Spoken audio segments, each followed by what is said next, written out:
Assalamualaikum warahmatullahi wabarakatuh.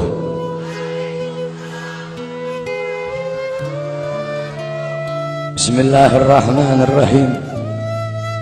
Alhamdulillahil qawiyyi sultanuh, al-wadihil burhanuh, al-mabsut fil wujud karamuhu wa ihsanuh. Allahumma salli ala nuril anwar وسر الأسرار وترياك الأخيار ومفتاح باب اليسر سيدنا ومولانا محمد المختار وآله الأطهار وأصحابه الأخيار عدد نعم الله وإفضاله. أما بعد. Yang saya cintai, yang saya muliakan para alim ulama, para habaib, para kiai, para asatid, para tokoh masyarakat, para aparat pemerintah, wabil khusus Al-Habib Abdullah bin Muhsin Al-Muhdar, yang saya cintai, yang saya muliakan, guru kita bersama Kiai Haji Mahdi beserta para kiai, para asatid yang lain, yang saya cintai, yang saya muliakan, ketua panitia beserta seluruh panitia, ketua musalla Ar-Raudhah, imam musalla beserta seluruh hadirin dan hadirat, bapak-bapak, ibu-ibu, pemuda-pemudi umat Sayyidina Muhammad yang selalu dimuliakan oleh Allah Subhanahu wa ta'ala. Alhamdulillah, segala puji dan syukur kembali ke hadirat Allah Subhanahu wa ta'ala. Dialah Allah Subhanahu wa ta'ala, Tuhan seru sekalian alam. Dialah Allah, Raja yang menguasai segala kekuasaan. Dialah Allah Subhanahu wa ta'ala yang maha besar dari segala sesuatu yang besar. Yang besar selain Allah kecil. Dialah Allah Subhanahu wa ta'ala yang maha kaya dari segala sesuatu yang kaya. Yang kaya selain Allah miskin. Dialah Allah Subhanahu wa ta'ala, Raja di atas para raja. Yang raja selain Allah budak. Dialah Allah Subhanahu wa ta'ala yang maha perkasa, yang maha kuat. Yang perkasa selain Allah, yang kuat selain Allah lemah. Dialah Allah Subhanahu wa ta'ala yang maha hidup. Yang hidup selain Allah pasti akan mati. Yang ada selain Allah pasti akan tiada. Yang wujud selain Allah pasti akan binasa. Sedangkan hidupnya Allah, adanya Allah, wujudnya Allah selama-lamanya, kekal abadi, tidak akan pernah musnah dan tidak akan pernah binasa. Dialah Allah yang dimana kedekatan hamba dengannya tidak akan membuat hamba itu setara dengannya. Jauhnya hamba darinya tidak akan membuat dinding penghalang antara hamba dengannya. Dialah Allah yang dimana walaupun seluruh hamba-hamba dari awal zaman sampai akhir zaman semuanya berbuat baik, tidak akan menambahkan sedikit pun keagungan di sisi. Dan dialah Allah yang dimana walaupun seluruh hamba-hamba dari awal zaman sampai akhir zaman semuanya berbuat dosa, tidak akan mengurangi sedikit pun keagungan di sisinya. Dan dialah Allah yang dimana pada malam hari yang mulia ini, di tempat yang penuh dengan barakah ini, Allah Subhanahu wa ta'ala sedang memandang kita semua yang duduk di tempat ini. Allah pandang dengan pandangan rahmat, Allah pandang dengan pandangan kasih sayang, Allah pandang dengan pandangan maghfirah, Allah pandang dengan pandangan pengampunan. Kenapa saudara-saudara? Karena kita mendapatkan keberkahan dan kemuliaan dari baginda agung Nabi besar Muhammad sallallahu alaihi wasallam.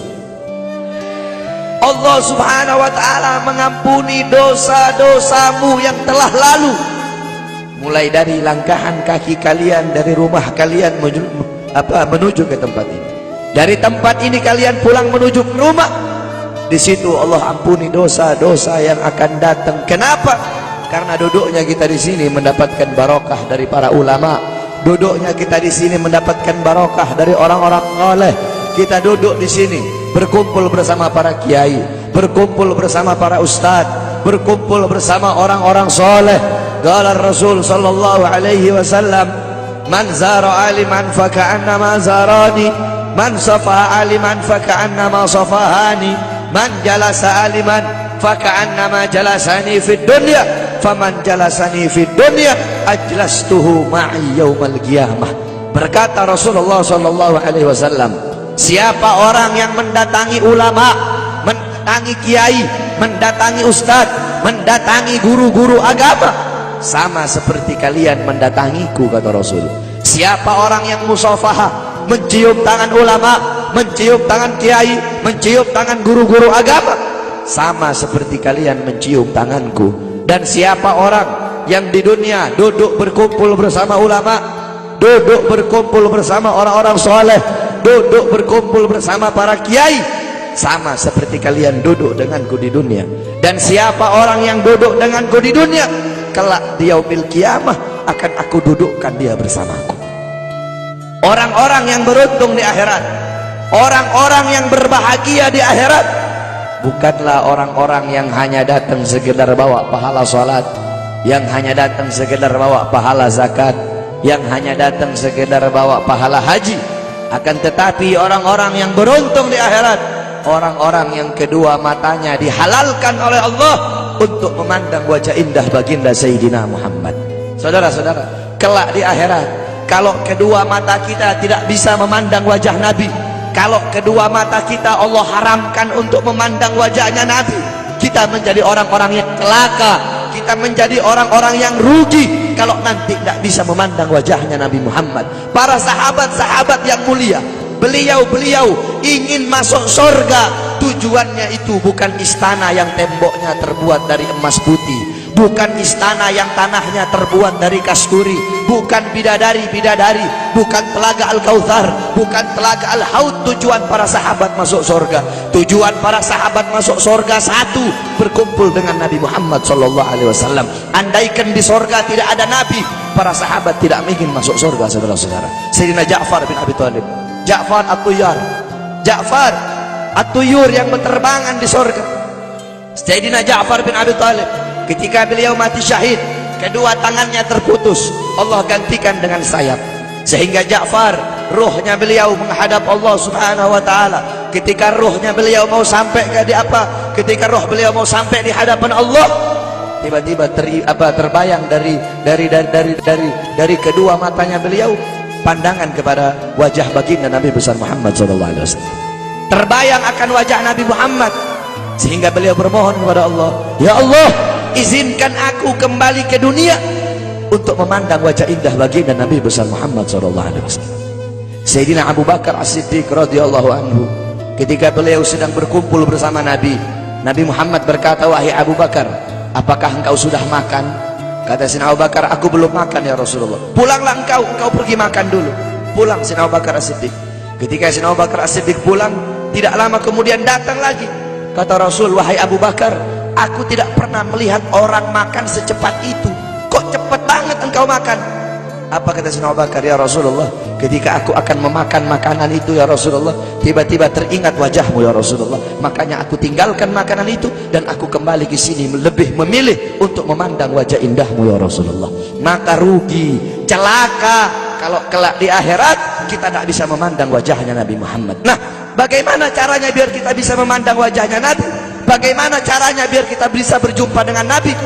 Di akhirat kita tidak bakal bisa berjumpa dengan Nabi. Di akhirat kedua mata kita tidak bakal bisa memandang wajah Nabi kalau di dunia kita jauh dari majlis-majlis Nabi Muhammad.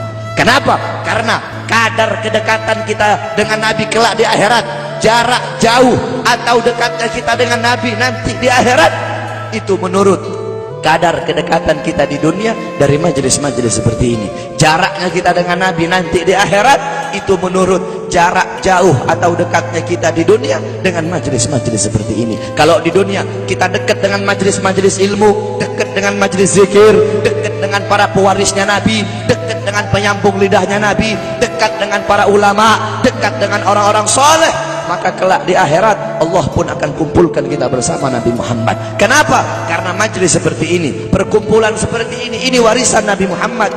Nabi Muhammad tidak mewarisi harta, tidak mewarisi pangkat, tidak mewarisi jabatan, tidak mewarisi emas, tidak mewarisi permata, tidak mewarisi kekuasaan, tidak mewarisi dirham, tidak mewarisi rupiah.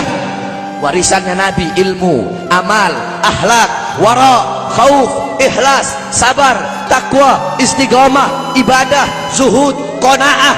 Ini warisan Nabi Muhammad. Sehingga kita duduk di sini untuk menerima warisannya Nabi. Abu Hurairah radhiyallahu anhu, beliau pergi ke pasar.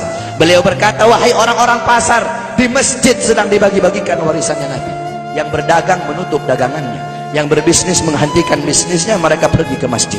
Ketika mereka sampai ke masjid, mereka bilang, wahai Abu Hurairah, mana katanya sedang dibagi-bagikan warisannya Nabi? Di sini cuma ada halago-halago ilmu, cuma ada perkumpulan-perkumpulan ilmu. Apa kata Abu Hurairah? Perkumpulan ilmu, majelis ilmu, itulah warisan Nabi Muhammad. Kita duduk di sini menerima warisannya Nabi. Maka warisan mana yang lebih mulia selain daripada warisan Nabi Muhammad? Warisan mana yang lebih agung selain daripada warisan Nabi Muhammad? Warisan mana yang lebih berharga selain daripada warisan Nabi Muhammad? Warisan mana yang lebih bermanfaat selain daripada warisan Nabi Muhammad? Oleh karena itu bersyukur kita kepada Allah, karena Allah jadikan kita hamba-hamba yang duduk di majelis ilmu. Berapa banyak hamba-hamba di luar sana yang belum Allah berikan petunjuk? Berapa banyak hamba-hamba di luar sana hatinya belum Allah gerakkan untuk duduk di majelis-majelis seperti ini. Qala Rasul, ad-dunya mal'un, mal'unu ma fiha illa dzikrullah wa ma wala wa aliman aw muta'alliman. Dunia ini terkutuk, dunia ini hina, dunia ini bejat, dunia ini biadab, wa ma fiha, dan hal-hal yang ada di dalamnya illa dzikrullah, kecuali orang-orang yang mengingat Allah, orang-orang yang berzikir kepada Allah, yang hatinya berhubungan dengan Allah, yang hatinya bersambung kepada Allah, yang hatinya mencintai Allah, yang hatinya takut kepada Allah, yang mengalir akan air matanya karena takut kepada Allah, yang lidahnya basah dengan Al-Quran, dengan zikir, dengan tahlil, dengan tahmid, dengan tasbih, dengan takbir, dengan tamjid, dengan sholawat. Orang-orang yang taat kepada Allah, yang patuh kepada Allah, yang tunduk kepada Allah, yang bertakwa kepada Allah, yang menghambakan dirinya kepada Allah. Orang-orang yang tidak menyembah selain Allah, orang-orang yang lupa kepada selain Allah, orang-orang yang di saat hamba-hamba yang lain sedang terlelap dalam tidurnya, mereka bangun, mereka bersujud, berteguk lutut memohon kepada Allah Subhanahu wa taala. Orang-orang yang menghidupkan malam-malamnya untuk beribadah kepada Allah. Wa aliman, orang-orang yang alim, orang-orang yang soleh, para kiai, para ustadz, para guru-guru agama. Wa muta'alliman, para penuntut ilmu yang suka duduk di majelis ilmu, di pesantren, di masjid, di musalla untuk menuntut ilmunya Allah. Cuma ini golongan yang mulia di muka buminya Allah. Selain daripada itu, yang sibuk dengan urusan dunia, yang sibuk dengan urusan harta, yang sibuk dengan urusan bisnis, yang sibuk dengan urusan pangkat, yang sibuk dengan urusan jabatan, siapapun, saya kek, kiai kek, habib kek, ustadz kek, lurah kek, camat kek, bupati kek, wali kota kek, gubernur kek, menteri kek, presiden kek, siapapun yang sibuk dengan urusan dunia sehingga lalai, sehingga lupa, sehingga ghafir, sehingga lupa kepada Allah, sehingga lalai dari kewajiban, maka termasuk dalam mal'un yang dikatakan oleh baginda Nabi besar Muhammad sallallahu alaihi wasallam. Oleh karena itu bersyukur kita kepada Allah. Ini nikmat yang luar biasa, ini nikmat yang agung. Allah kumpulkan kita bersama ulama. Kedua mata kita memandang wajah para ulama, kedua mata kita memandang wajah ulama. Ini suatu anugerah yang luar biasa, saudara-saudara. Di zamannya Syekh Abu Yazid Al-Bustami, ketika itu sedang ditimpa musim kemarau. Orang-orang kampung berkumpul, mereka sholat istisqa, mereka sholat minta hujan. Berkali-kali mereka sholat, tapi nggak turun-turun hujan. Akhirnya datang seorang anak muda. Anak muda itu mengangkat tangan dan berkata, Ya Rab, bihaqqi ma fi ra'si inzil matar. Ya Allah, demi hak yang ada di dalam kepalaku, turunkan hujan. Tiba-tiba turun hujan. Orang-orang kampung menghampiri anak muda tersebut dan berkata, wahai anak muda, kami berkali-kali sholat minta hujan, tapi nggak turun-turun hujan. Engkau satu kali kau minta, satu kali kau berdoa kepada Allah dengan membawa hak yang ada dalam kepalamu, Allah terima kau punya doa. Memangnya dalam kepalamu itu ada apa? Anak muda tersebut berkata, Di dalam kepalaku ada kedua bola mata, yang dimana kedua bola mata ini pernah aku gunakan untuk memandang wajahnya Syekh Abu Yazid Al-Bustami. Berkat kedua mata, sebab kedua mata yang pernah memandang wajah beliau, sebab kedua mata yang pernah memandang wajah orang soleh, maka aku bawa kedua mata ini menghadap Allah dengan harapan agar Allah menerima doaku dan Allah pun menerima doaku. Itu kedua mata yang memandang wajah orang soleh. Maka bagaimana kalau kita duduk berkumpul bersama ulama? Kata Rasulullah, satu kali pandanganmu engkau memandang orang alim, engkau memandang orang ahli agama, pandanganmu itu lebih mulia, lebih baik, lebih utama daripada engkau menyedekahkan 1000 kuda untuk orang-orang yang berjuang di jalan Allah. Fagil Mugaddam Muhammad bin Ali Ba'alawi, di zaman beliau, ketika itu beliau sudah meninggal. Fagil Mugaddam, beliau adalah Ustadil A'dham. Beliau seorang guru besar. Beliau Syekhus Syuyuhus Syariah, gurunya para guru-guru syariat. Bukan guru syariat, tapi gurunya para guru-guru syariat. Qudwatul muhaqqiqin, pedoman para ahli hakikat. Tajul a'immatil arifin, beliau mahkota para ahli ma'rifat. Fagil Mugaddam kakeknya para habaib, kakeknya Segaf, Wal-Idrus, Al-Habsyi, Al-Abbas bin Syahab dan para habaib-habaib yang lain. Nah, Fagil Mugaddam dimakamkan di Zanbal. Zanbal itu pemakaman para aulia, pemakamannya orang-orang soleh, pemakaman para habaib. Dulu ada satu orang fasik, orang yang suka berbuat dosa. Ini orang fasik dikuburkan di dekat makam Zanbal. Ini orang fasik dikubur di dekat makamnya orang-orang soleh. Beberapa minggu kemudian ada seorang wali bermimpi. Seorang wali bermimpi bahwasanya orang fasik itu sedang disiksa oleh Allah, sedang diazab, sedang disiksa oleh Munkar dan Nakir. Tulang-tulangnya diremukkan. Tiba-tiba ketika dia sedang dalam penyiksaan, Fagil Mugaddam masuk ke dalam kuburnya orang fasik tersebut. Fagil Mugaddam masuk dan Fagil Mugaddam bilang, wahai Munkar Nakir, pergilah engkau, jangan engkau siksa orang ini. Dengan engkau menyiksanya, teriakan dia, jeritannya dia mengganggu zikirku kepada Allah Subhanahu wa ta'ala. Orang fasik tersebut dapat syafaat hanya karena kuburnya dekat dengan makomnya orang soleh. Maka bagaimana kalau kita di dunia dekat dengan ulama, duduk bersama orang-orang soleh? Dalam sebuah athar, Allah Subhanahu wa ta'ala bertanya kepada Jibril tentang seorang hamba. Wahai Jibril, tanya kepada hamba tersebut, apakah dulu ketika di dunia dia pernah duduk bersama ulama? Ditanya oleh Jibril, tidak pernah, aku tidak pernah duduk bersama ulama. Tanya kepadanya, apakah dia pernah makan bersama ulama? Ditanya, dia bilang tidak pernah makan bersama ulama. Tanya kepadanya, apakah garis keturunannya ada yang bersambung kepada ulama? Ditanya, ternyata tidak ada. Apakah dia cinta ulama, kenal ulama? Tidak. Kata Allah, masukkan orang ini ke surga. Jibril berkata, kenapa kau masukkan ke surga? Dia nggak pernah duduk bersama ulama, tidak pernah makan bersama ulama, orang alim bukan.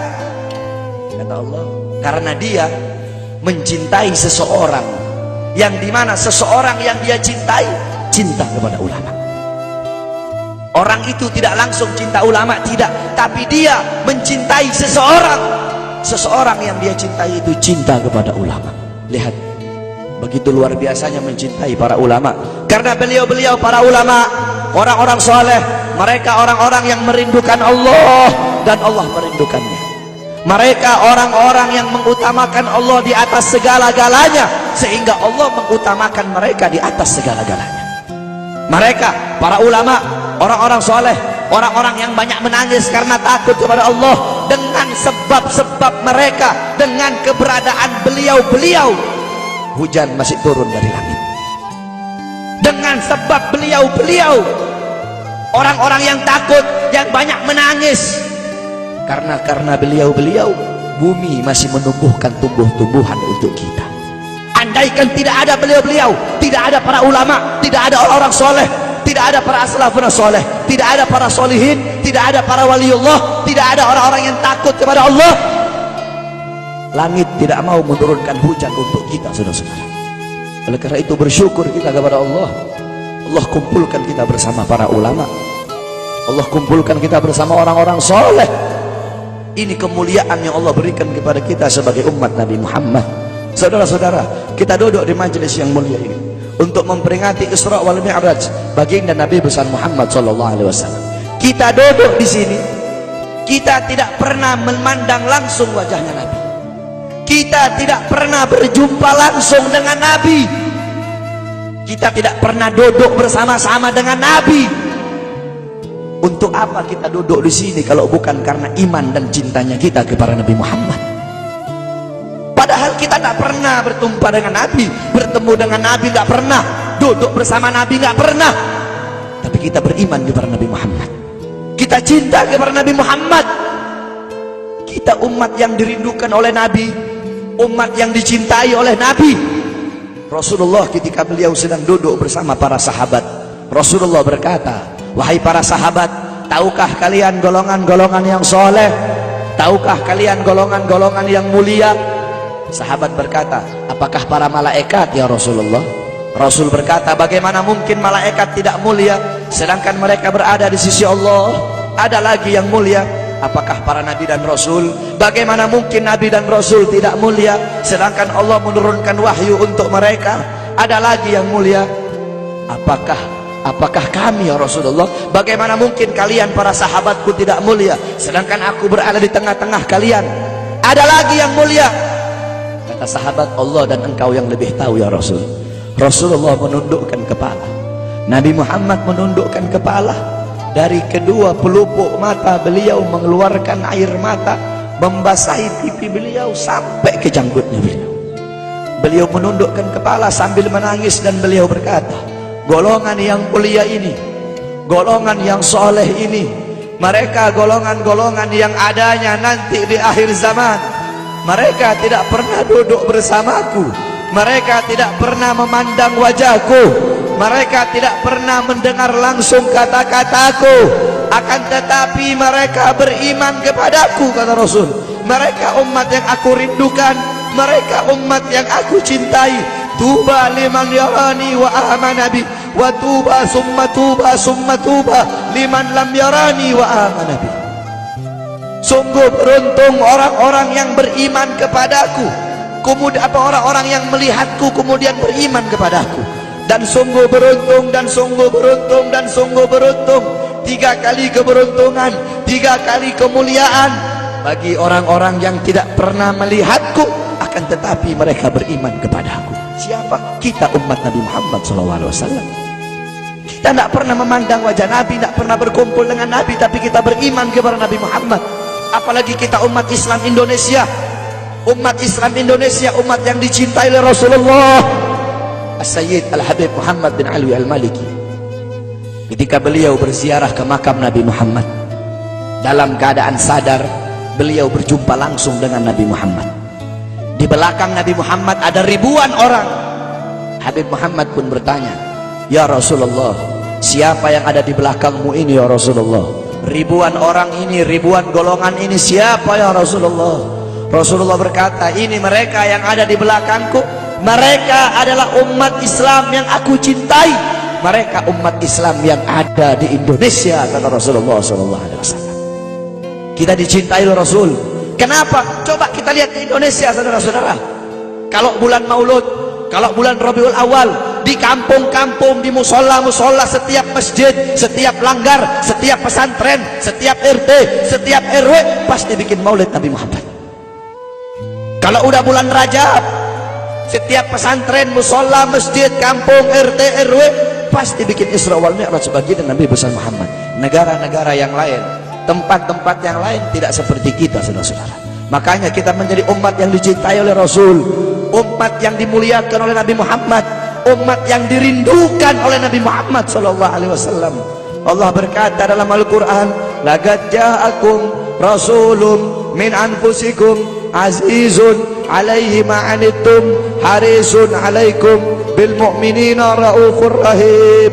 Hei sekalian umat manusia, yang kaya, yang muda, yang tua, yang muda, yang kaya, yang miskin, mulai pejabat sampai rakyat, ulama sampai umat. Hei sekalian umat manusia, laqad ja'akum, telah sampai kepada kalian, telah datang kepada kalian rasulun, utusan Allah, min anfusikum, dari golongan kalian manusia, azizun alaihi ma'anittum, sungguh berat baginya penderitaan yang kau alami, sungguh berat baginya kesusahan yang kau alami.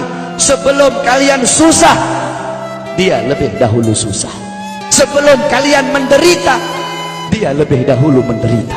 Sebelum kalian menangis, dia lebih dahulu menangis. Sebelum kalian berdarah, dia lebih dahulu berdarah. Azizun alaihi ma'antum harisun alaikum, dia menjaga kalian, menjaga akidah kalian, keyakinan kalian, tauhid kalian, syariat kalian, sholat kalian, agar kalian tidak menyimpang, agar kalian tidak tersesat, agar kalian tetap berada di jalannya Allah. Bil mu'minina raufur rahim, kepada orang-orang yang beriman beliau sangat cinta, beliau sangat sayang, beliau mencintaimu sebelum engkau mencintainya, beliau merindukanmu sebelum engkau merindukannya. Siapa beliau? Siapa dia? Dia adalah seorang manusia yang mengorbankan jiwanya, mengorbankan nyawanya, mengorbankan darah dan hartanya demi kita sebagai umat. Beliau kepanasan, kedinginan, 3 hari 3 malam makan, mengganjal perutnya dengan sebongkah batu. Perut suci beliau berbunyi. Kelaparan bukan untuk dirinya, kelaparan bukan untuk anak cucunya, kelaparan demi kita sebagai umat. Beliau seorang manusia yang pipinya pernah tertusuk duri sampai tembus ke sebelah demi kita sebagai umat. Beliau seorang manusia yang pernah wajah beliau dilempari kotoran demi kita sebagai umat. Lupakah kalian dengan air mata beliau yang menetes setiap malam demi kalian? Lupakah kalian darah suci beliau yang menetes ketika berada di kota Taif, dilempari batu demi kalian? Ketika beliau pergi ke kota Taif, dahi beliau dilempar batu, darah ke beliau keluar. Ketika darah itu jatuh, ditampung darah beliau, ditampung darahnya. Sahabat berkata, ya Rasul, kenapa kau tampung darahmu ya Rasul? Rasul berkata, andaikan darahku jatuh di atas tanah Taif, penduduk kota Taif akan ditenggelamkan oleh bumi, sedangkan mereka adalah umatku. Luar biasa kasih sayang Nabi kepada kalian. Tetapi kita sebagai umat tidak tahu diri. Kita sebagai umat merusak sunnahnya. Kita sebagai umat melanggar ajarannya. Kita sebagai umat semakin hari semakin jauh darinya, meninggalkan pakaiannya, meninggalkan ajarannya, meninggalkan sunnahnya, meninggalkan kepribadiannya, meninggalkan akhlaknya, meninggalkan Al-Qur'annya. Rasulullah SAW yang dimana gal Sayyidina Ali karamallahu wajhah, inna Rasulullah fi akhir nafsi harragat syafataihi marratain fa'algaitu sam'i fasami'tuhu yaqul ummati ummati faqubida Rasulullah sallallahu alaihi wasallam wa qala law kanatid dunya tadumu li wahidin la kana Rasulullah sallallahu alaihi wasallam fiha mukhallada. Dari Sayyidina Ali karamallahu wajhah, ketika akhir-akhir detik-detik kematiannya Rasulullah, beliau mendengar, beliau melihat dari bibir Rasulullah bergerak dengan 2 kali gerakan. Beliau mendekatkan telinganya, mendekatkan pendengarannya, dan beliau mendengar Rasulullah berkata, ummati ummati. Faqubida Rasul, meninggal Rasulullah SAW. Ketika nyawa Rasulullah akan dicabut, Rasulullah berkata kepada Jibril, wahai Jibril, aku belum puas meninggalkan umat. Aku tidak mau meninggalkan mereka dalam keadaan belum diberi jaminan oleh Allah. Wahai Jibril, sampaikan kepada Allah, aku tidak minta jaminan untuk diriku, aku tidak minta jaminan untuk keluargaku, aku minta jaminan untuk umatku. Wahai Jibril, sampaikan kepada Allah. Jibril pun pergi kepada Allah. Jibril pun berkata, ya Allah, kekasihmu Muhammad meminta jaminan untuk umatnya. Allah bilang, wahai Jibril, katakan kepada Muhammad, aku tidak akan menghinakan umat Muhammad. Basyirhu fa innahu awwalu nasin kharijum minal ardi idza bu'isu. Kemudian beliau ditarik lagi nyawa beliau berkata, ya Khalil Israel, wahai kekasihku Israel, apakah seperti ini rasa sakit ketika dicabut nyawa? Israel berkata, iya ya Rasulullah, seperti inilah rasa sakit ketika dicabut nyawa ya Rasulullah. Apakah rasa sakit seperti ini juga yang kelak, yang ya Allah, biar aku menanggung sakratul maut seluruh umat.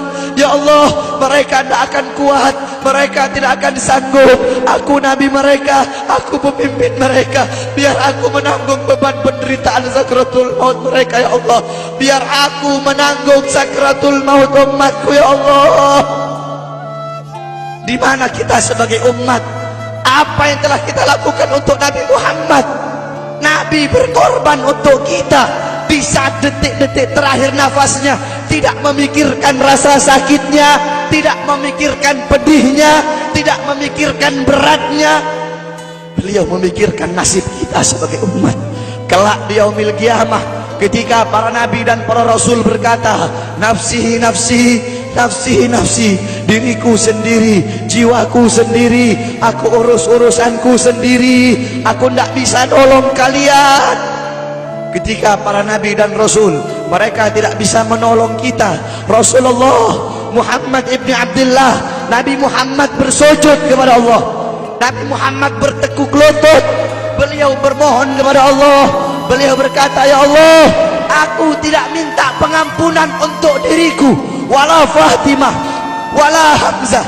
Aku tidak minta pengampunan untuk Fatimah, aku tidak minta pengampunan untuk Hamzah. Aku cuma minta pengampunan untuk umatku ya Allah, untuk umatku ya Allah. Rasulullah tidak meminta pengampunan untuk dirinya, tidak meminta pengampunan untuk anaknya, tidak meminta pengampunan untuk paman bibinya, tidak meminta pengampunan untuk keluarga atau anak cucunya, tetapi beliau meminta pengampunan untuk kalian sebagai umat. Karena begitu cintanya beliau kepada umat, karena begitu sayangnya beliau kepada umat, sampai-sampai beliau berkata, lau yushaku ahadukum bi syaukatin fi rijlih la ajidu ala ma'a fi qalbi. Andaikan kalian, salah satu dari kalian kakinya tertusuk duri, andaikan salah satu dari kita yang duduk di sini kaki kita ada yang terkena duri, pasti kita merasakan sakit. Apa kata Rasul? Maka aku tidak merasakan apa yang kalian rasakan, kecuali yang aku rasakan, sampai dalam hati aku rasakan rasa sakit kalian. Lihat bagaimana cintanya Rasul kepada kita. Apa yang sudah kita lakukan untuk Nabi? Sudahkah kita mengorbankan kedua mata kita untuk memandang hal-hal yang disukai oleh Nabi? Sudahkah mengorbankan kedua tangan kita memberi makan golongan-golongan yang dicintai oleh Nabi? Mengorbankan lidah kita untuk mendakwahkan, mensuarakan ajaran syiar Nabi? Sudahkah mengorbankan kedua kaki kita melangkah ke tempat-tempat yang diridhoi oleh Nabi? Kita masih belum bisa balas jasa Nabi, dan tidak akan pernah bisa membalas jasa Nabi Muhammad. Jangankan kita duduk di sini berjam-jam, walaupun kita duduk di sini sampai pagi kita duduk, seumur hidup kita duduk di sini, masih belum bisa membalas jasa Nabi Muhammad. Sekalipun kita merangkak, engkau merangkak dari rumahmu menuju makam Nabi, merangkak bukan dengan kaki, merangkak bukan dengan mata, bukan dengan tangan.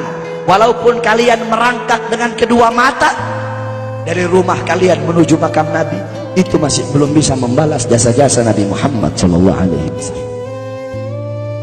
Kita tidak bisa membalas jasa-jasa Nabi Muhammad. Kecintaan kita tidak ada apa-apanya.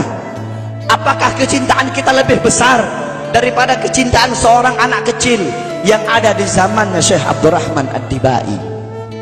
Di zaman Syekh Abdurrahman Ad-Dibai, pengarang Maulid Diba, ketika beliau ingin berziarah ke makamnya Rasul, ketika beliau ingin ziarah ke makamnya Nabi, ada satu orang anak kecil ingin ikut berziarah. Maka kata rombongan, hai anak kecil, engkau tidak boleh ikut, Ini perjalanan memakan waktu berhari-hari, bisa 4 hari, 5 hari, bahkan sampai 1 minggu. Kau tidak boleh ikut. Pergi anak kecil tersebut. Pergilah rombongan Syekh Abdurrahman Ad-Dibai untuk ziarah ke makamnya Nabi. Tanpa sepengetahuan rombongan, ternyata anak kecil tersebut bergelantungan di bawah kereta kuda Syekh Abdurrahman Ad-Dibai. Anak kecil itu bergelantungan. Dia sampai berhari-hari gak makan, gak minum, gak tidur. Hanya apa? Hanya ingin pergi ziarah ke makam Nabi. Saking cintanya kepada Nabi Muhammad. Dia sembunyi-sembunyi bergelantungan di bawah kereta. Gak makan, gak minum, gak tidur berhari-hari. Sampai ketika sampai di Madinah. Sampai di Madinah, itu anak kecil jatuh. Itu anak kecil terjatuh. Rombongan bilang, bukankah ini anak kecil yang waktu itu mau ikut? Berarti sudah berhari-hari dia di bawah kereta ini. Dia nggak makan, dia nggak minum, dia nggak tidur. Anak kecil itu berlari. Anak kecil itu berlari sampai dia terjatuh. Saking bahagianya, dia sudah sampai di Madinah. Dia ambil debu-debu Madinah, pasir Madinah, dia ambil, dia usapin ke mukanya. Saking bahagianya, sampai itu anak mati. Anak kecil tersebut mati membawa kecintaannya kepada Nabi Muhammad. Anak kecil itu mati, gak makan berhari-hari, gak tidur, gak minum, hanya ingin ziarah ke makam Nabi Muhammad. Padahal anak kecil itu tidak pernah memandang Nabi, tidak pernah berkumpul dengan Nabi, tapi kecintaannya luar biasa kepada Rasulullah. Akhirnya anak itu dimakamkan oleh Syekh Abdurrahman Ad-Dibai di Madinah. Anak kecil itu dimakamkan di Madinah. Nah, setiap tahun Syekh Abdurrahman Ad-Dibai ziarah ke makamnya Nabi, pasti ziarah ke makam itu anak kecil. Yang anehnya, setiap Syekh Abdurrahman Ad-Dibai ziarah makam anak kecil tersebut, kubur anak kecil tersebut bergeser dengan sendirinya mendekati makam Nabi Muhammad SAW. Sampai sekarang makam anak kecil itu ada di samping Masjid Nabawi. Saking cintanya anak kecil tersebut kepada Rasulullah SAW. Kecintaannya kita nggak ada apa-apanya. Kita tiap hari maksiat, tiap hari berbuat dosa, melakukan hal-hal mungkarat, dhalalat, sayyiat. Takutlah kita kepada Allah. Kembalilah ke ajaran Nabi Muhammad. Jadikan beliau sebagai teladanmu, jadikan beliau sebagai pedomanmu. Hidupkan rumah tanggamu dengan ajaran beliau.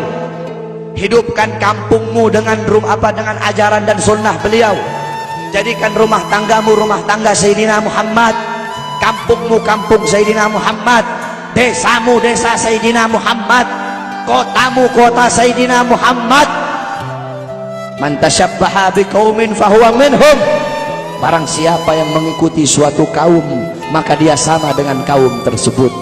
Kalau engkau mengikuti Nabi, mengikuti ajarannya Nabi, mengikuti sunnah-sunnahnya Nabi, Rasul yang kau jadikan teladan, Rasul yang kau jadikan pedoman, maka beliau-beliau dimuliakan oleh Allah, kita pun akan dimuliakan oleh Allah.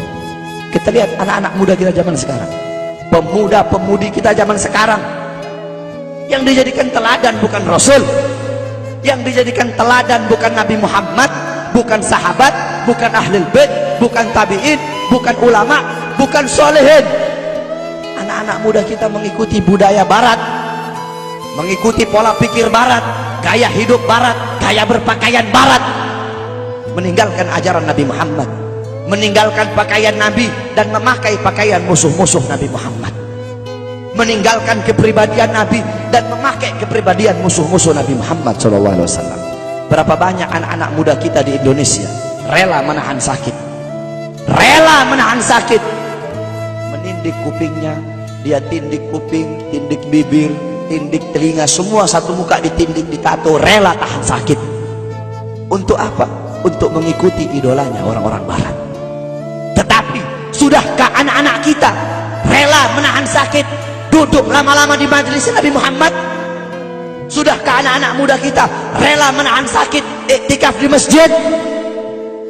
Kenapa? Karena kita sebagai orang tua lalai dalam mendidik anak. Bapak-bapak zaman sekarang sibuk cari harta untuk ngasih makan jasmani anak-anaknya, tetapi lupa memberi makan ruhani, jiwa dan hati anak-anaknya.